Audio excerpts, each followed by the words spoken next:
From the center of nowhere, atop the shoulders of giants, above the creeping fog of disinformation that clouds the American Union, this is John of the Trips, and this is Last Light Podcast, your last beacon of truth and defiance. I've always started my shows by saying that all ships lost in the night search for the lighthouse on the rock of the enlightened. But for truth seekers out there, the battery is fading and the light is dying. I see that freedom has failed us, and with no light the night's going to be a long one. Woody Guthrie said, "This land is your land, this land is my land." Great words, but this land is their land now. This will be the last time your ears and my voice will be getting together because, as of midnight tonight, the previously public airwaves will be commandeered for government-approved and regulated transmission. The last breath of free speech will blow itself out. What rises in its place is going to be the wind of thought control. Bad guys win, folks. You know, I don't always play a lot of music on the show, as most of it these days is processed bubblegum bullshit churned out by the overlords of doublespeak and made to turn a gray world grayer. But tonight I won't go without leaving a message. Tonight, I've chosen to play the one band the American fascocrats don't want me to play. Tonight I'm going off the air with the music of Hierophant. For those of you who are not familiar, you'll get a taste of Hierophant's music tonight, their message, their light. Welcome back to the Eclectic Podcast. This will be episode 17. I'm John of the Trips. I'm sitting here with Josh of the Bun. Glad you could join us again. Yep,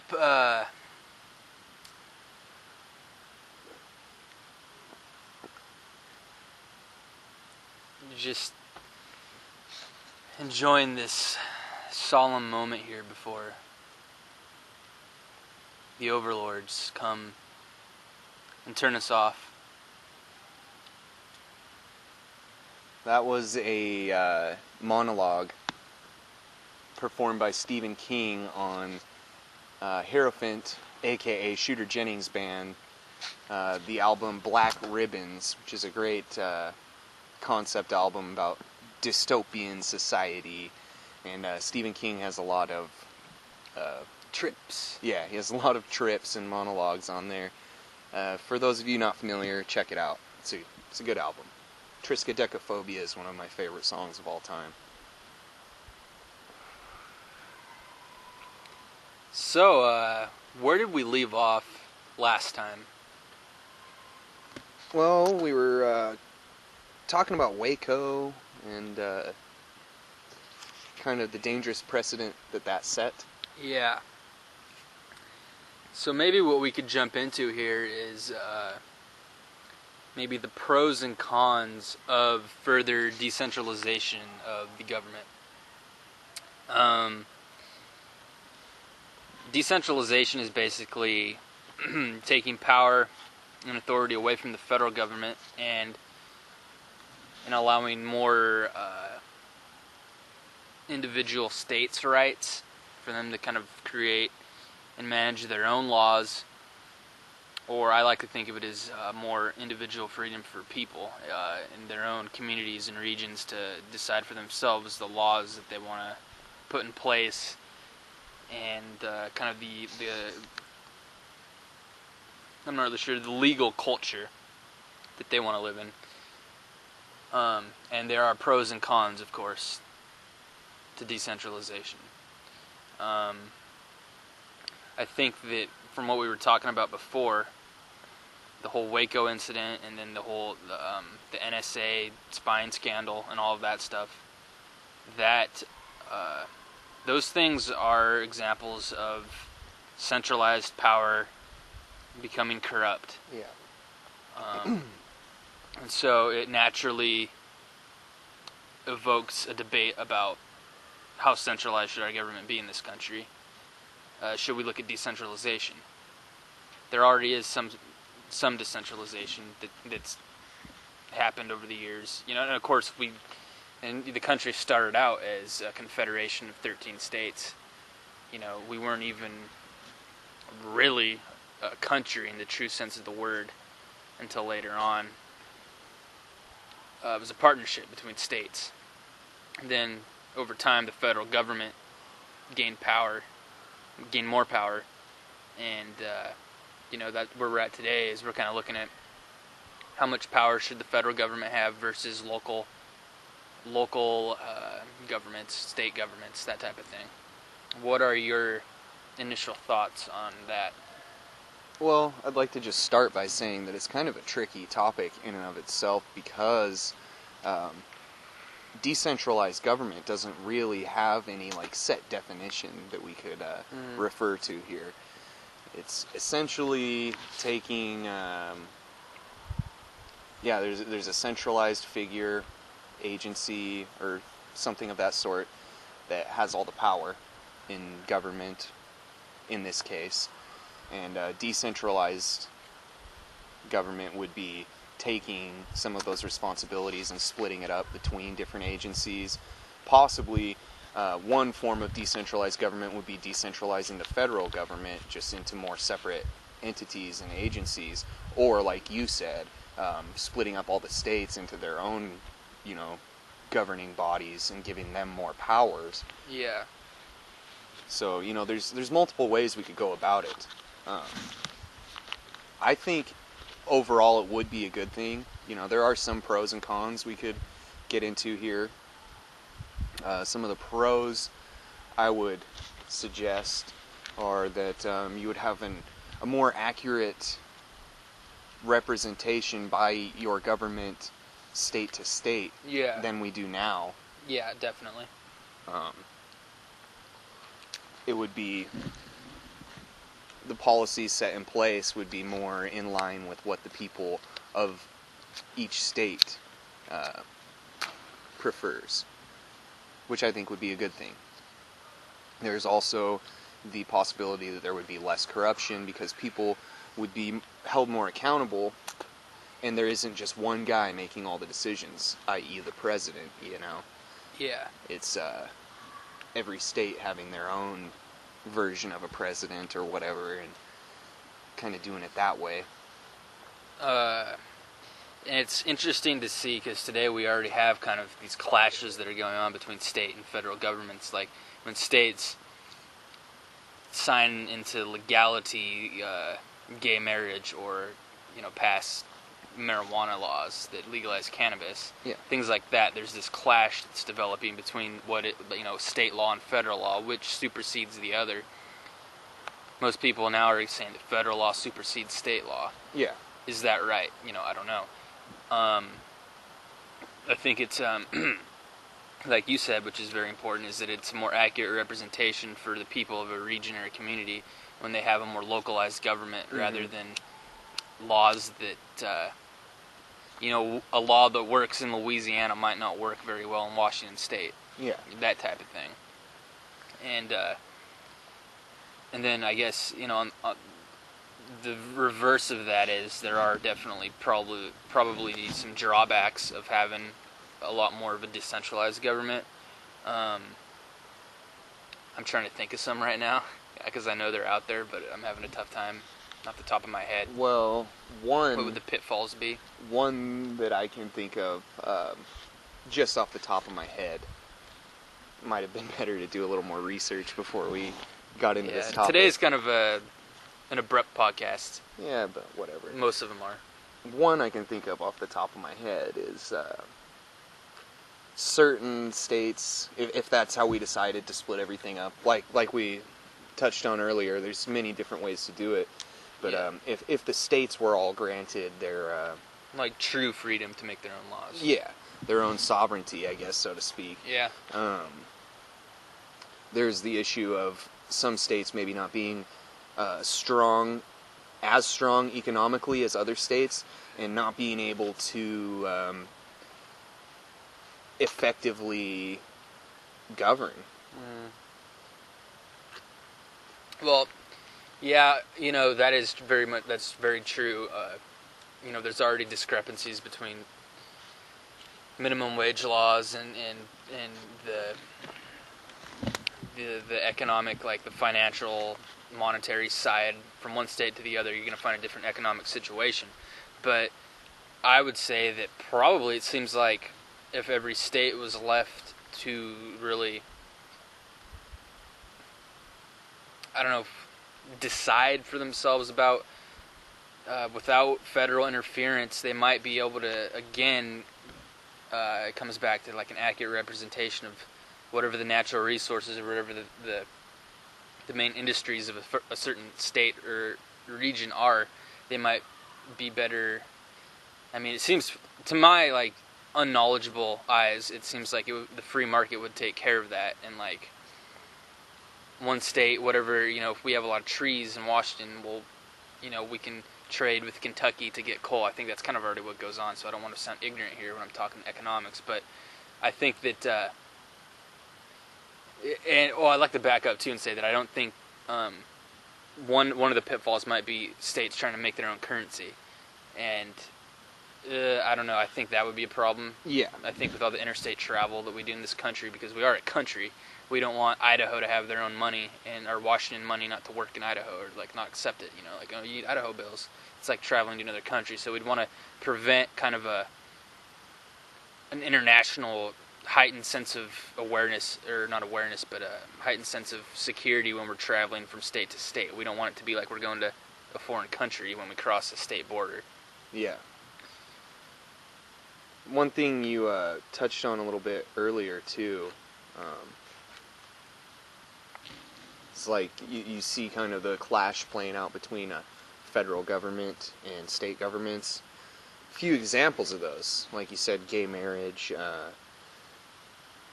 marijuana laws. How about back in, I don't know if it was like the 80s or the 90s, Idaho had 19 as their legal drinking age. Really? I didn't know that. Yeah, and like one example of how the federal government kind of gains leverage over the state governments, because you kind of were talking about which one supersedes the other. One way that the federal government kind of exercises its power, flexes its muscles, is withholding like highway funds. Sure. Things like that when people don't fall in line. Federal money that should be funneling into a state, they're going to hold it as a ransom, basically. Yeah, they'll withhold it until they play ball, basically. That's actually one thing I have heard that sprung up since Washington passed the cannabis law back in November last year. Hasn't happened yet. Yeah, we'll see. Possible. I totally foresee that like that's something the federal government might try pulling.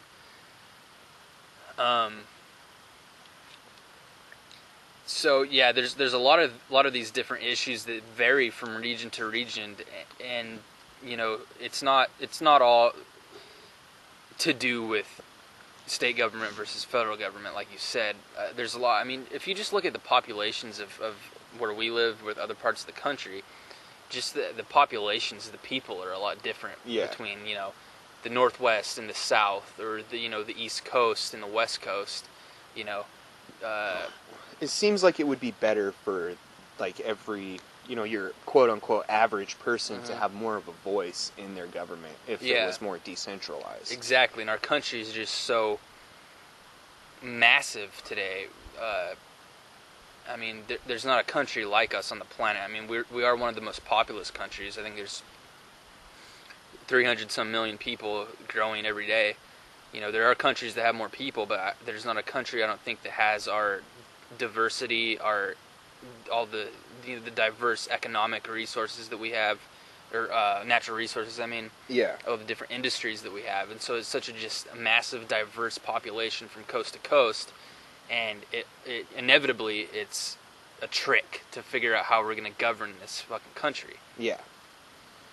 Well, and like something we kind of talk about a lot on these podcasts, another con, I suppose, to decentralization, or a prospective con, is like, we talk about elitist societies a lot and how they control everything. Well, what's saying they wouldn't just still continue to control and infiltrate all the decentralized bodies of government? I think they already have. I mean, there's an elite class of Washington, there's an elite class of Texas, there's an elite class of California, whatever. It kind of suggests to me that the battle isn't so much to be fought on some distant frontier or with opponents outside of ourselves. It's kind of an inner struggle that that every human faces. Yeah, exactly. To be ethical. And I think that the United States of America today in 2013, I think that we represent.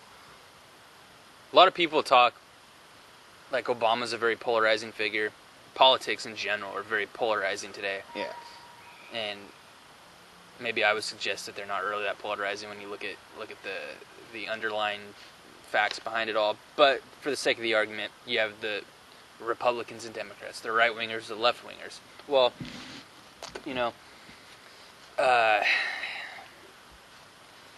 there's been talk that I just hear out and about, people like, there's going to be civil war in this country, which I think is ludicrous. I think that we'd be insane to have another civil war. Like, I don't know how that would even manifest itself. Well, you never know, dude. Those Bible Belt Christians are pretty crazy. Well, yeah, and a lot of people are crazy, man. Yeah. I mean, yes, it is a totally insane thought. Yeah. But there's a lot of insane people out there. Very, very true. Yeah, it's not beyond the realm of possibility.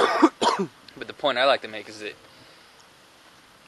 a civil war today wouldn't look like the Civil War in the 1860s. It wouldn't be the North versus South. It would be every township, every Just city, split. every state would be split in amongst themselves. It would be all around us. It would be fought in every state. It would be fought, there wouldn't be a real coalition of states. It would be you against your neighbor. Yeah. Like that type of thing, Yeah. all throughout the country. And what would it really accomplish, other than wide-scale murder?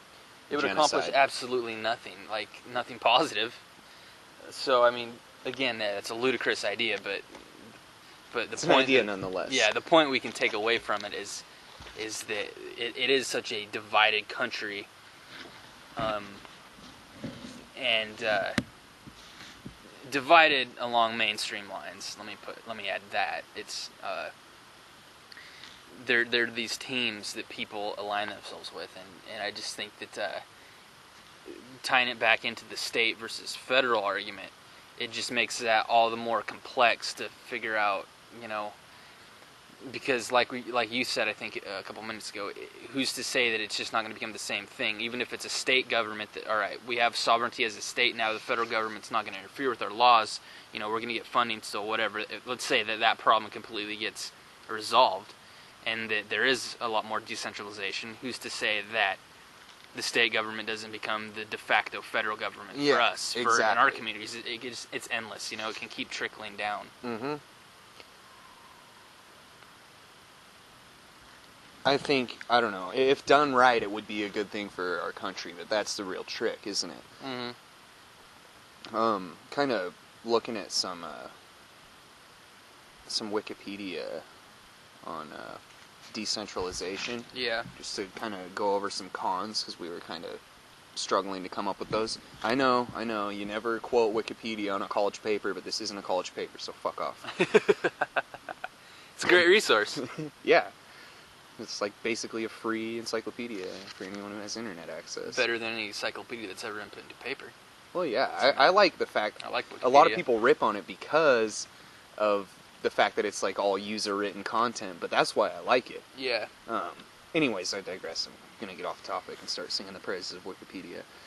Factors hindering decentralization include weak local administrative or technical capacity, which may result in inefficient or ineffective services. Inadequate financial resources may be made available to perform new local responsibilities, especially in the startup phase when they are most needed. Inequitable distribution of resources may result.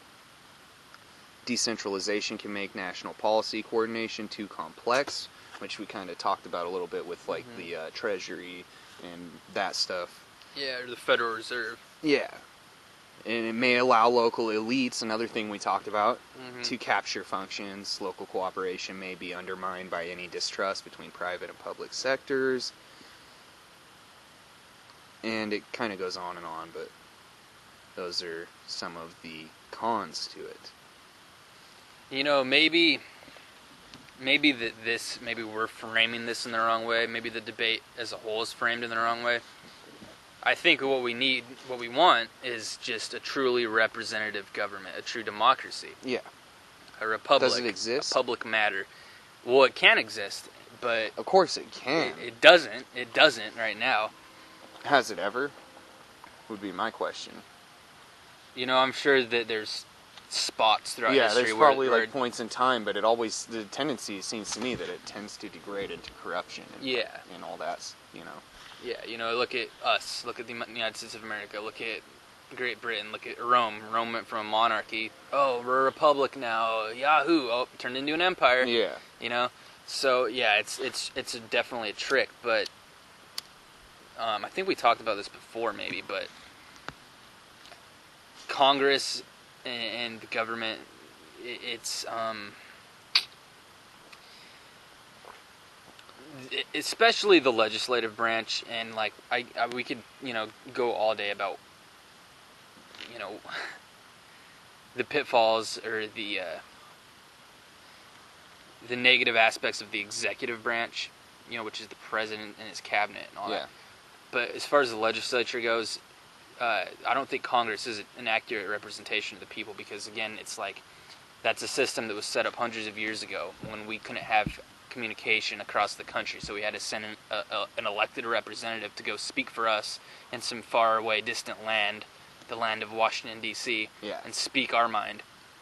We don't fucking need to do that today. We have internet. We have wireless internet all over this country. Yeah. We can have our voice be heard. And travel is pretty cheap in too, real time, relatively. I mean, if we really wanted to bypass the whole internet thing and just send messages, we could go and represent ourselves in person. Yeah, and I mean, well, the internet should be the way it should be going. I think personally, I think that we need to look at internet voting and an internet democracy in some form or the other. But so it seems like the most effective way for everyone to have their voices heard. Exactly. And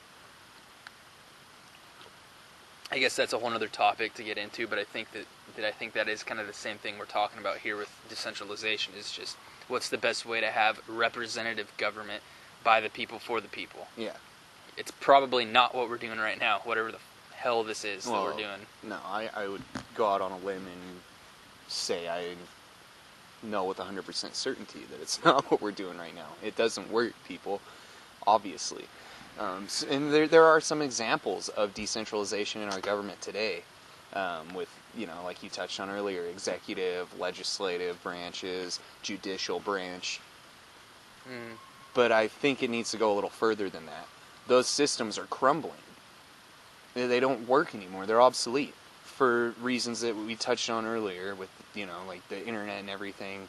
Technological advances have made necessary change in a lot of our society's infrastructure. And it's a tricky issue, how do we go about this, but it's an issue that needs to be addressed. And I feel it's not being addressed enough. It's being completely ignored by the mainstream media, where most people get their dose of daily indoctrination. Yeah. I like that. Daily indoctrination, not daily news. No. That's exactly right. It's like, I saw this thing yesterday on Facebook. I can't remember the quote exactly, but it kind of made me laugh in a sad way. It's like sad irony, I guess, but it's like a picture of a TV and someone like staring into it, and on the TV were the words like, I have given up my right and want for my own free thoughts in order to just accept this one that is presented to me as a comfort, or something along those lines. Bingo. Well, there's the key word there. Comfortable. It's comfortable to not have to do your own thinking. Yeah, all these issues we bring up on this podcast, I think a lot of it usually ties back into the comfort of the mainstream folks.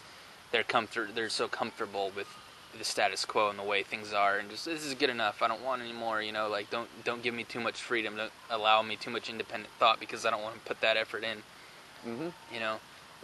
So I guess that we're just going to spin in circles with this topic because it's so complicated, but it's something to think about, and maybe and I'll go ahead and admit, I think that I probably framed that the wrong way initially when I say decentralization. Really, what the crux of this matter is how do we get that utopian, true representative government in place? Yeah. Can we? How do we do it? Do we want to do it? Well, and I think that we should want to do it. it seems like that would solve a lot of our problems as a Yeah. nation, as communities, and so on and so forth. But like, it goes back into what we were talking about earlier. We are going to run in circles around this topic. It goes back to the comfortability of giving up independent thought for mind control, basically. And it's comforting for some people to not have to think about these things. Take an introspective look inwards and look outwards and address these issues. It's easier to just ignore them altogether. Yeah, well, changing gears a little bit here, something I just thought of as we were talking about the state versus federal laws. Something I saw in the news yesterday that the state of Texas killed their, or executed their, The road rage killer. 1000th person, yeah. I read about that. So I want to talk about the death penalty, because I have pretty strong convicted views on that. What are your thoughts on the death penalty? Wow. It's a loaded topic. It's a curveball. Yeah, I didn't expect this one. Good, that's the best time to answer. Yeah, right? Yeah. I used to. We've talked about this a couple times on these podcasts. I used to have a lot different views than I have now, and I used to be, pretty gung ho right wing. Yeah, me too. Military, George Bush, pro capital punishment, all that. Yeah. And I don't know. Maybe some people do deserve to die. I don't know. But I don't know if any humans are the ones to be judge and jury of that. Yeah. I agree. I don't know. It seems kind of messed up to me that that's like...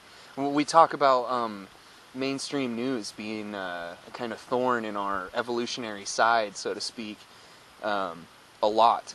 And it's interesting to me the things that make mainstream media over these more pressing issues that we like to talk about on these podcasts, or at least I fancy to myself that they're more pressing.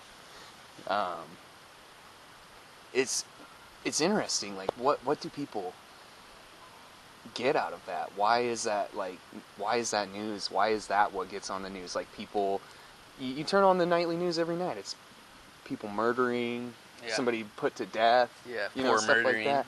It's messed up. But I kind of have over the years adopted new views about things, and like I said earlier, I don't think we're the ones to put those people to death. And another thing, before I pass it off to you and get some of your thoughts on this, I think it's really inhumane how long we make some of these people wait. Like, people on death row for like 30 some years. Yeah.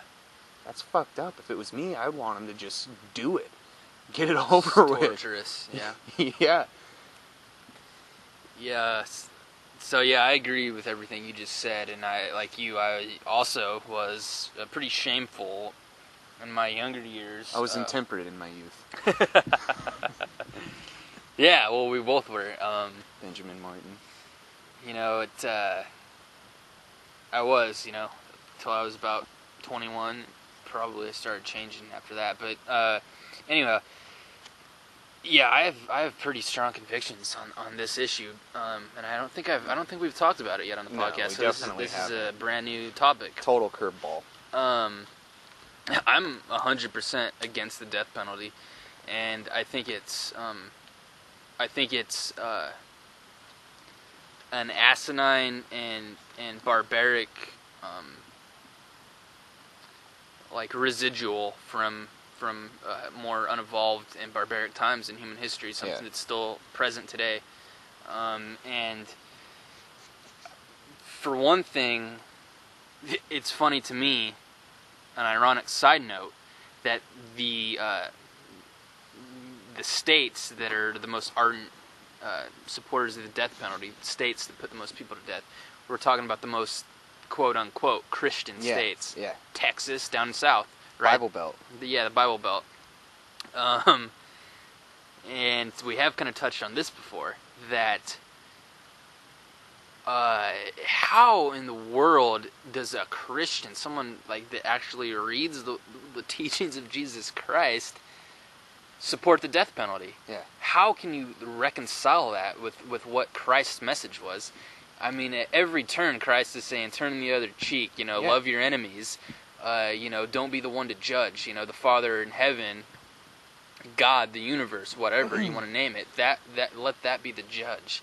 Like, sure, murderers need to be in captivity, they need to be arrested and charged with their crimes, and they have to be accountable for the crimes that they commit, absolutely. Yeah. But you don't need to kill them. Like, what does that, like, fighting fire with fire, an eye for an eye, it's so childish. It's so, we should be beyond that. That's what Christ came to abolish, is that whole kind of mindset. And to what you were saying about, like the Bible Belt being the ones who put the most to death, and, there are these real gung-ho right-wing Christian states that I would argue have a skewed view of Christ's message and Christianity in general, which is something we've also talked about on previous podcasts, the skewed views of certain religious sects, maybe all. Yeah. Anyway, Christ says, turn the other cheek, love your enemy. Let he who is without sin cast the first stone. Drew a line in the sand. And then when it was only him on the side of people who haven't sinned, he didn't throw the stone. Of course. So what do we take from that? Of course he didn't. If I can quote someone equally as great a sage as Jesus Christ, Gandalf the Grey. And what did he say? Yeah, about Gollum. Yeah. Many that live deserve death. Many that die deserve life. But who are we to decide? I don't remember exactly the quote. Do you remember? No, but that's close enough. It's from the Fellowship of the Ring. It says something along the lines of that he still has a part to play in all of this and all that, Yeah, exactly. Like, the point being that, who are we to judge life and death? Like, that's heavy right there. That's some heavy shit. That's about as heavy as it gets. Yeah, and, like, you can't, I mean, if we're going to be a society that can consider ourselves moral in any fashion, how can we, as a society, condemn people to death, no matter what they've done? Like, if someone, alright, say someone even murders your family members, are you going to get enjoyment from watching them die? Death? Does that make everything okay? Yeah. No. It's like, and even if it does for some people, well, that in and of itself is kind of twisted. That more death, like, aren't you sad about death? Like, your family members have been murdered, for the example. And this guy that did that, him dying, is that really gonna make you happy? Like, that's fucking sick. Like, I hope not. No, it's like I hope that isn't what be makes merciful people happy. And, like, that's the only way I find, like, healing anything is to rise above the issue and be able to fucking acceptance, and, like, it's just such a deep moral divide on that issue. But I think it's so fucking sick, and, like, that it's a remnant from the Dark Ages, and we need to move on past that shit. Like now, like right now. It's one example of things that are obsolete that we are perpetuating still in our society today. Ideas and procedures that no longer hold water. And just backtracking a little bit, when I say that I'm against the death penalty, like you said, I think those people should be locked up, probably for life. Most of those people, they have a debt to pay to society, but who are we to judge? And it brings up a whole separate issue of who should be in jail, because we do have, that is something we touched on earlier, as the justice system crumbling, and one of the main factors of that is jails being overpopulated. So maybe we take out the people with, like, petty marijuana offenses and stuff and turn them free. Yeah. You know, maybe that's a place to start. Maybe, just maybe. Yeah. And, you know, have jail reserved for people who have done real heinous shit. Well, yeah, again, you know, I think all crime should be a crime that you've, an unjust act that someone has committed against their fellow someone human. else. Yeah, exactly. And, you know, I don't know what the numbers are in jails and prisons across this country, but I'm sure there's a lot of them that didn't no harm to anybody else, and they got popped for cannabis or whatever, you know. If you haven't done harm to anybody else, well, then I think you are absolved from the accusation that you've committed a crime. Well, and some people who would argue against us on this might bring up that you know, these people with petty marijuana offenses committed crimes against other people that they sold weed to. Well, okay, first off, no. Those people were going to find their bag of weed from that guy or someone else. And it's also laughable to me that that's even, like, viewed as destructive. Like, if the dude wants to smoke a little pot and expand his consciousness, you know, do some boundary-dissolving substances, more power to you. Just don't go... No, man. If people start smoking weed, they're going to realize the death penalty's wrong, and they're going to fucking axe that out, too. We can't have that. Yeah. I mean, just don't go all reefer madness and start committing murders after you smoke a joint, you know? Because that is a danger. We all know. If you smoke weed, you're going to go crazy and start killing people. I don't know. Oh, dude. It's just so... These issues we've been talking about on the podcast so far, just both of them open up like a whole can of worms of stuff we could talk about for... Yeah, and I mean, I'm sure we have fodder to keep going on this podcast, and I mean... You know, and you know, granted, we do touch on topics we've covered before, but that's because we, you know, learned some new thing about it, or want to come back and, like, we forgot to say something. We want to come back and touch on it again. Yeah. It's just, as a whole, there are a lot of ridiculous issues in our society that we're facing right now, and so it's like an ever-present thing that, like, we're trying to, like, at least throw out our, you know, humble little perspectives on them, hoping that somewhere out there this might trickle into somebody's head and, like, you know, might have some kind of impact, might take hold somewhere. Somewhere, Plant a seed in someone's mind, take root. Yeah, because we're not the ones to fix everything. I'm not that guy. Yeah, again, I think we said this in the very first podcast. We don't really necessarily have solutions for all these problems. You know, we'd like to, but we just have questions. Well, yeah. That's the important part. That is important, is to ask questions. And that's kind of what we're trying to address here, is not so much the answers to every problem, because we don't have them. You know, sorry, we don't. But we know someone out there does, or some group of people could if they got together and really got to the root of it, but these issues are just not being talked about enough. That's why we started the podcast, is to just kind of get it out in the airwaves. And granted, we probably have like 10 regular listeners, and that's even a little gratuitous. Yeah. I mean, I'm happy with one, to be honest. Yeah, it doesn't matter.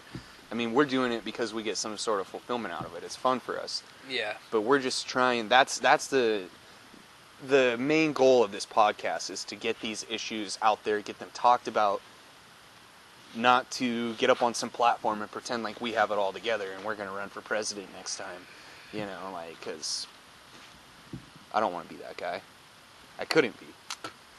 Yeah, you know, here's another topic.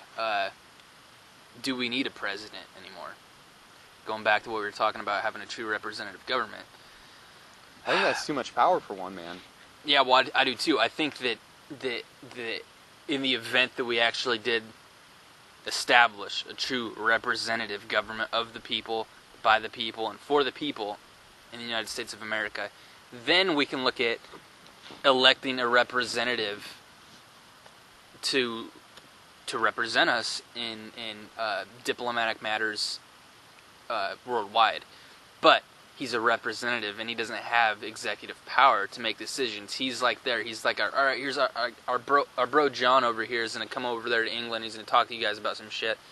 he's just representing us. He doesn't have authority. He doesn't make our laws. The people of America make our policies and our laws and our decisions. This guy is just, he's a good guy. He's he knows what we're talking about, and so we elected him to represent, what's going on with us and what we're thinking about this certain issue. Yeah. And then send him over there so we have a representative, a president. Maybe we change the word. Yeah. But just someone that can go and have a face-to-face individual meeting with other leaders across the world. That doesn't mean he needs to have executive power. He needs to be just a true spokesman for the American people. Yeah. Not like this, like you said, too much power for one person that we have now, where there's all these executive powers that the president has. I don't think we need that today. I don't think we need that in a representative government. That would just be more of the same. If we decentralize and still, like, every sect that was prospectively decentralized has a president, or, a de facto president, basically has the same powers, that wouldn't change anything. That would just perpetuate. It would be more of the same. We don't need that figurehead. Yeah, just have someone who's representative, like you said, no executive powers and stuff.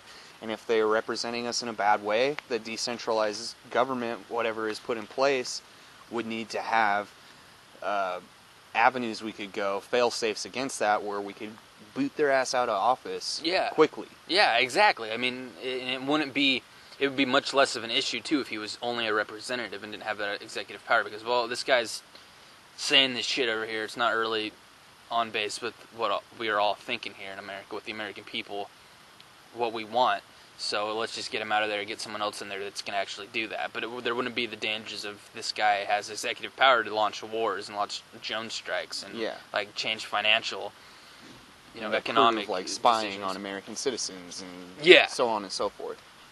All these nefarious things that we talk about on this podcast. That like why isn't the NSA thing? That should be up to the American people to decide how much power they have to observe phone calls, text messages, emails, internet traffic, that whole type of thing. Like, all these things should be voted on in a true democratic fashion by the American people, as opposed to just these shadowy backroom decisions that are made, behind closed doors. Yeah. Little shady, underhanded deals that you don't hear anything about until some whistleblower comes along and then gets condemned. And then gets punished. Yeah. No. That isn't working anymore. Yeah, it's just too dangerous. Our government has become too paranoid. They're starting to believe this message of terrorism, which they fabricated. Yeah. And they're starting to believe it. Real paranoid. It's like, and they forgot that they made it up. Dude, I know, right? It's almost like a compulsive liar that starts believing his own lies after a while and then can't judge reality anymore. Yeah. I don't know. It's some scary shit. We might be getting close to another Cuban Missile Crisis type confrontation. That'd be sad because we don't have a fucking John F. Kennedy in the White House anymore. Exactly. We have the military-industrial complex in the White House. Yeah, exactly. We don't have a person. Well, and that's the thing. It's something we touched on previous podcasts, that the president is nothing more than a puppet for the military-industrial complex. Yeah. So, do we need a president anymore? I think that pretty much answers that question right there. Exactly. No, we haven't had a real president since JFK got his head blown in for doing what he thought was right. Mm-hmm. Have you gotten any more into that book? The JFK and the Unspeakable by James W. Douglas? Well, I brought it with me to orientation, but I didn't have any time to read it. It was so busy those few days, and I've been real busy since I've gotten back, so I'm still really early in it. I got past the timeline of events, and I'm into like the first actual chapter, but okay, haven't gotten too far. You're gonna enjoy it. I have been so far. Some stuff that I am very interested in, but sadly pretty uneducated and remiss on a lot of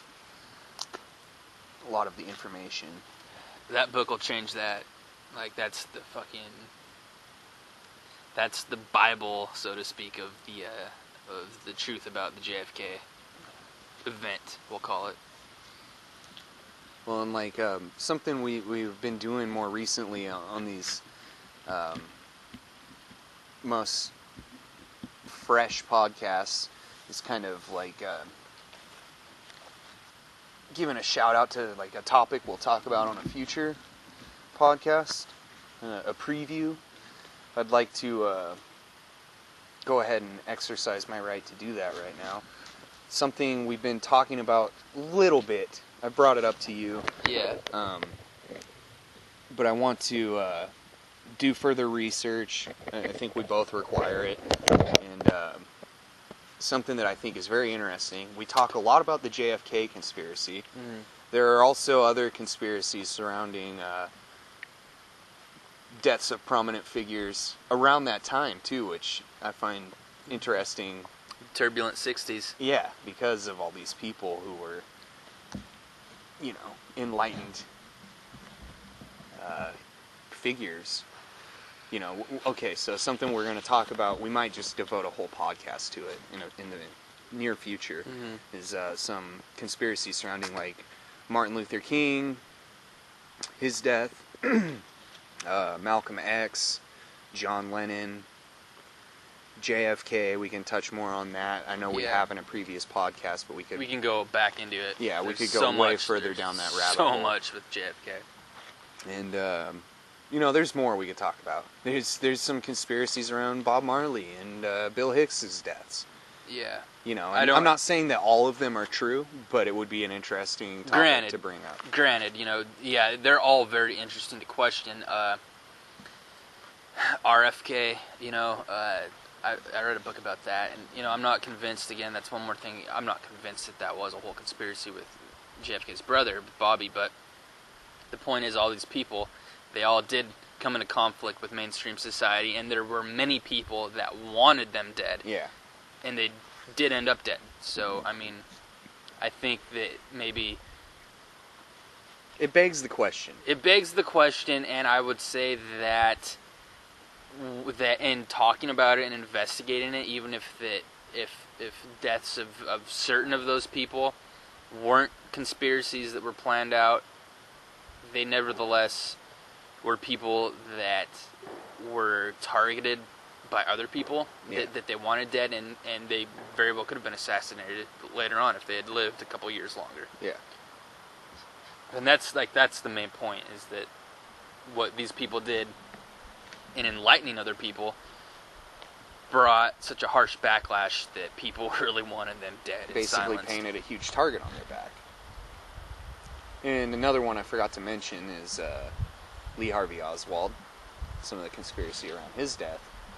The supposed JFK assassinator, which I don't think he really had anything to do with. Mm-hmm. I think he got Waco'd. I think he was a guy who had some sensitive information, so they killed two birds with one stone, so to speak. Yeah, it's so... Let's save it for another cast. Yeah, we'll save that. I just wanted to do a little preview there. Yeah, we'll get into that. Maybe when you finish it, maybe I'll freshen up and read it again. I got a couple other books to loan you too that are on that topic. But probably somewhere in like around the neighborhood of like 20 episodes, somewhere between 20 and 30. Yeah, sometime in the next like 3 or 4 episodes probably. We'll hit on that. Yeah, it's just the whole thing, all this stuff we're talking about though, it's interesting to me because there are these problems in our country, in our society, within our history, and here we are trying to shine a light on them, and it's just from our pitiful little voice that we have. But these things are the implications are so vast that I think that a lot of people look at these issues and they don't have much of an opinion, which, okay, fine. I'm sure you're busy with your life or whatever, but it's not so much the issue themselves, it's the implications that correspond with these issues. Like, what are the implications of this? Yeah. What does this stir up? Yeah, what does this mean for us as a people and as a society and as a human race going forward? That's the thing that's interesting to me, it's always in history and shit. It's like always the implications that are more interesting than the actual events to me, because it's something that can always recur, something that can happen now, something that is happening now. That, you know, we're not taking our lesson from history. Well, and something you said there kind of made me think of something I would like to say, kind of off topic, but you said, you know, with our pitiful little voices, we're doing this, but nonetheless we're doing it. So I would say to the listener, I would pose the challenge that maybe you don't have the voice right now to do whatever you want to do, or, you know, maybe it's not something you need a voice for, but finances or whatever. Just do it. Like, take that leap. There's some measure of freedom in there, and yeah, maybe you don't have, like, all your expectations fulfilled from it, but it has to start somewhere, and you can't wait for some distant date when I have all this together, then I will do it, because that day is never going to come. Yeah. You just got to get out there and start doing whatever you're compelled to do. Yeah, it's the nature of life, you know. You have to follow what you really want to do, or else you're going to be stuck in the position, like we've said a million times, like, you eventually get all those things later on in life that you thought, all the material things you thought you wanted, and yet somehow happiness has still eluded you. Yeah. And then what? Then it's like the dark fucking shades come down, and you have that realization. Holy shit. I didn't live my life, and I'm gonna be gone real soon. Yeah. I hope that day never comes for me. It seems like a really bleak moment of realization. And I guess maybe that realization has come to me in a sense. I'm lucky that it came to me early on in life, and that I realized before my deathbed that I wasn't doing what I wanted to do. Yeah. But, you know, I've wasted a lot of time. I've wasted, you know, close to a decade of my life just wallowing in obscurity and doing nothing with myself, totally unhappy, and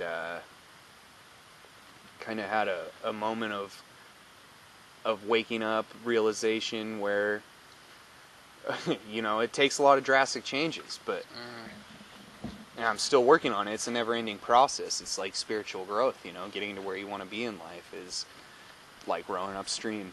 Yeah. The minute you think you're there is when you start going backwards. The important thing, though, is that you're on that path. To be on that path, for me at least, I can speak personally, it's such a relief to actually, like, be on the path that you want to be on, like, and regardless of all the things that you can't predict, you know, in life. Like, it's just so relieving, and, you know, even if I fucking, you know, let's say this one of these massive trees falls on us as we're walking out of here in 5 minutes and kills us, well, you know, at least I was on the path. At least I made that. I had that moment of decision that I had in my life, and I was on the path that I wanted to be on, and I wasn't totally stuck in some place that I couldn't even like be honest with myself about, that I didn't want to be on, and that I didn't want those things, and like regardless of all the financial and just materialistic things that come along with, you know, success at things that you don't want to be, success at things that you don't even really care about or really want at a true level, you know, like I'd rather be on the right path with no success than be on the wrong path with bountiful success, you know? Yeah, that's a very good point to bring up. But yeah, like I was saying, I would just pose that challenge to the listener that if there's something you feel compelled to do, don't wait around, just do it. You know, there's no guarantees in life. You know, we don't have a set lease of time that we're here. And like you touched on, a tree fell on us on the way out. Yeah, I'd be a little put out, you know, and it'd be like, oh, that sucks. But also I would take comfort in the fact that, yeah, I was on the right path and stuff. But that's one of the things about life, is that there's always something more you could have done. Yep. But on the flip side of the coin, there's always something less you could have done, too. It's about those moments when we feel convicted and do what we are driven to do. Yep, you know. And that's the thing that is standing in the way society these days, is this illusion that everybody has to go out and get a job and buy into this whole corporate bullshit, which we've touched on previous podcasts. No. If everybody out there did what they were compelled to do and what they were actually passionate and cared about, it would be such a much better place.